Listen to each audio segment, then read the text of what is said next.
Salut les amis, on est le samedi 27 mai 2023 et la mare accueille plusieurs grenouilles, sans compter la myriade de petits insectes et larves.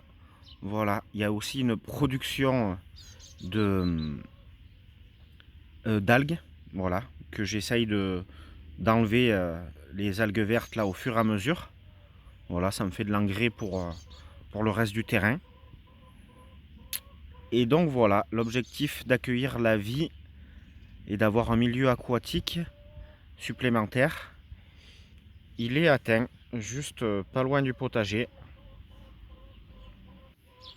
La mare de biodiversité naturelle. Je voulais vous montrer donc la stratégie d'avoir implanté le mirabilier qui se trouve ici, à côté du prunier Reine Claude Doré, a fonctionné puisque, comme je vous avais déjà expliqué dans plusieurs vidéos, ce mûrier là qui est quand même assez magnifique, vu l'âge qu'il a, il n'est pas si vieux que ça. Il n'avait jamais donné de fruits, ou alors vraiment c'était très marginal. Et là, le fait d'avoir mis le mirabellier à côté, ben vous voyez, ça y est, il va faire sa première vraie production. Voilà, il y en a quand même pas mal si on regarde bien. Et je suis du coup super content. Je vais pouvoir consommer des prunes, Reine Claude Doré et des mirabelles. Parce que pareil, si on regarde bien, le mirabellier, il y a pas mal de mirabelles. Hop, alors que je trouve un bon angle. Vous voyez, il y en a pas mal. Alors, sur la vidéo, ça rend moins, mais j'ai peur de faire tomber le portable. Voilà, donc prunes et mirabelles bientôt. Allez, on va voir le potager. Alors là, il se passe quelque chose de pas très sympa au potager. C'est que les plants, il y a pas mal de plants qui sont malades. Le mildiou. Donc ça, c'est dû au temps en fait qu'il a fait en mars, avril et mai ici en Ardèche.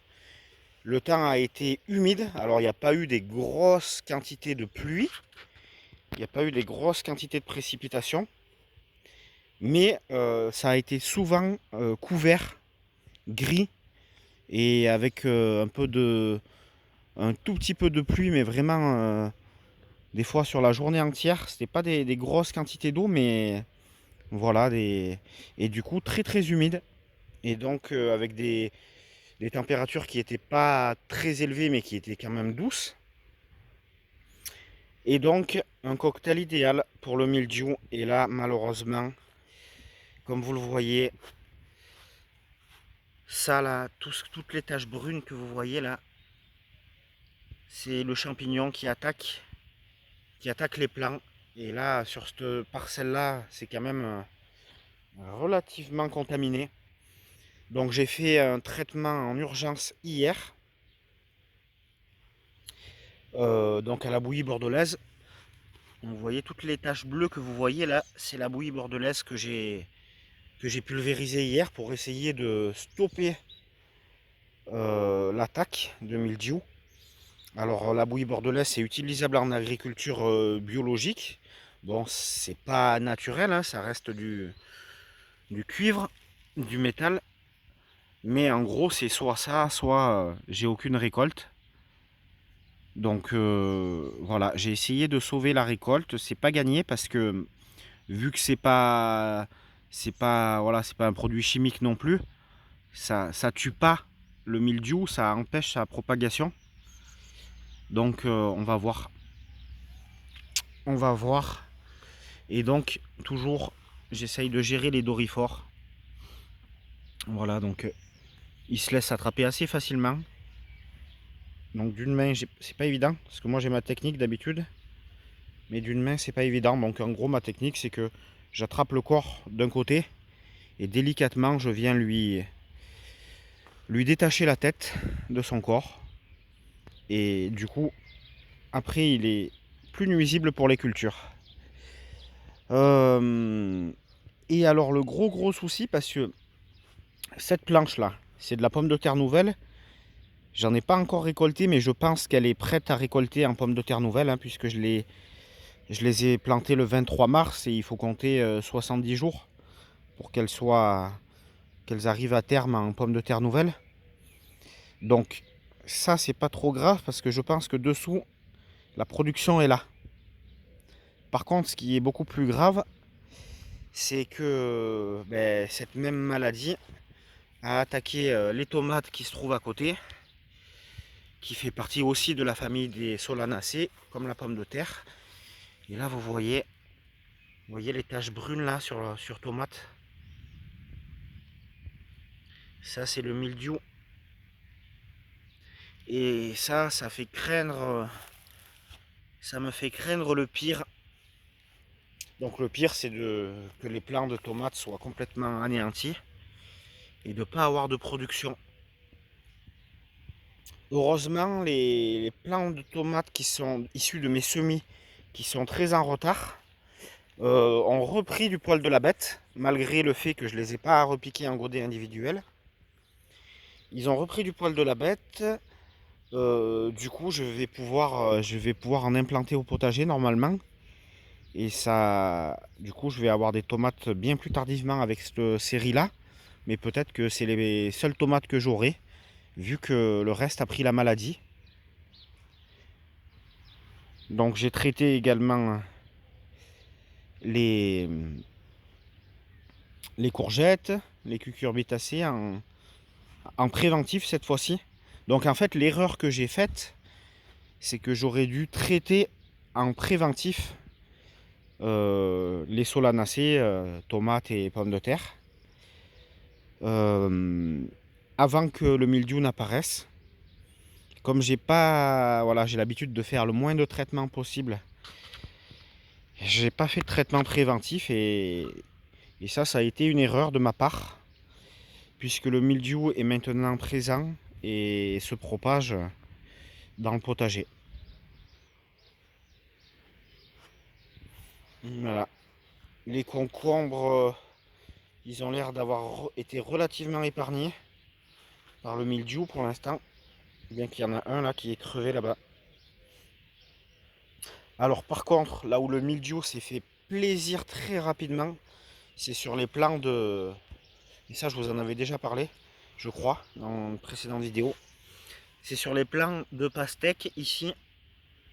Alors là, c'est une hécatombe. Regardez-moi l'état des plants de pastèque. Donc là, je suis bon pour... Il y en a qui ont carrément disparu. Donc là, je suis bon pour... repiquer des plants de pastèque. Pareil pour les melons. Les melons, pareil. Un état sanitaire déplorable à cause du mildiou. Alors il y a quelque chose qui peut favoriser le mildiou, c'est l'excès d'azote dans le sol. Et moi, il est vrai que je pense que j'ai toujours de l'excès d'azote dans mon sol, puisque j'ai tendance à être très généreux sur les quantités d'amendements. Fumier, crottin de poule, déchets verts, tonte de pelouse, etc. Et du coup, c'est vrai que il y a de l'azote, beaucoup d'azote dans mon sol. Alors l'avantage de ça, c'est que les légumes peuvent se développer super facilement. Il y a des beaux légumes, des gros légumes. L'inconvénient, c'est que quand la période est propice au mildiou, et bien du coup, ça facilite l'arrivée du mildiou, quoi. Alors que là, on voit le thym en fleurs et les abeilles qui se régalent dans ce thym. Tout ça, c'est des boutures que j'avais faites sur la base d'un plant de thym que j'avais acheté en Espagne. Finalement, le plant mère est mort, mais toutes les boutures sont là. Donc voilà les amis, c'est vrai que c'est compliqué avec ces maladies, on fait pas toujours ce qu'on veut au jardin. On est aussi dépendant des conditions météorologiques et puis surtout faut anticiper. Là j'ai pas anticipé le traitement de bouillie bordelaise.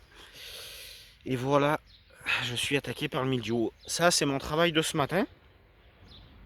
Donc je vais semer des haricots verts, haricots beurre. J'ai fait 2 raies.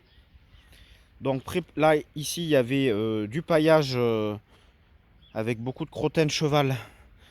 Donc j'ai tout balancé sur la planche d'à côté qui n'est pas encore mise en culture. Voilà, il n'y a pas beaucoup de chemin à faire. Les passe-pieds font 40-50 cm. Et donc la préparation du sol ici, ça a été...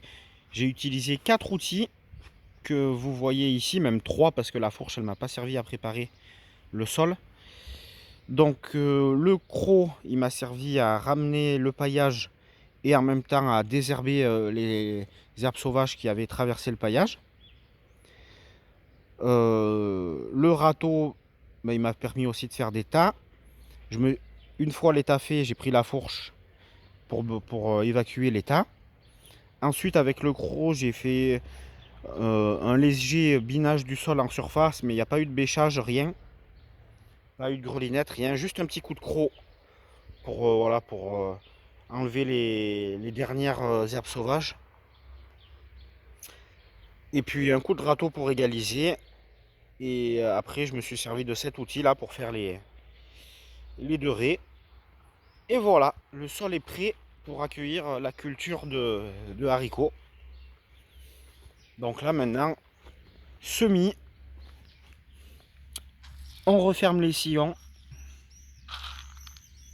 et arrosage.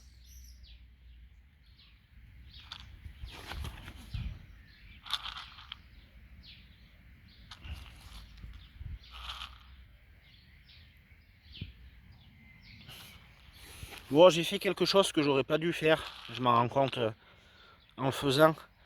J'ai mélangé les haricots beurre et les haricots verts.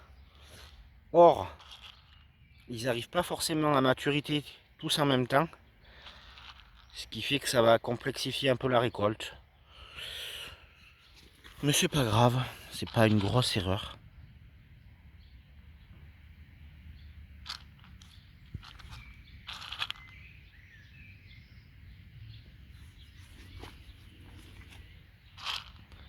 Hop, voilà, je vais continuer comme ça sur les 2 raies.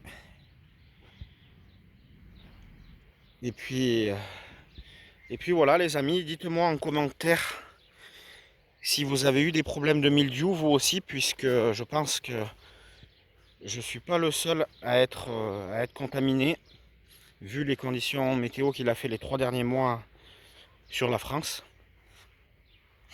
Donc n'hésitez pas à me dire en commentaire, et puis si vous avez des solutions qui fonctionnent. Et voilà, et on va se quitter sur ce couple de dorifores qui est tranquillement en train de se reproduire, mais qui va tranquillement mourir parce que je veux pas qu'il m'envahisse mes solanacées. Bon dimanche les amis.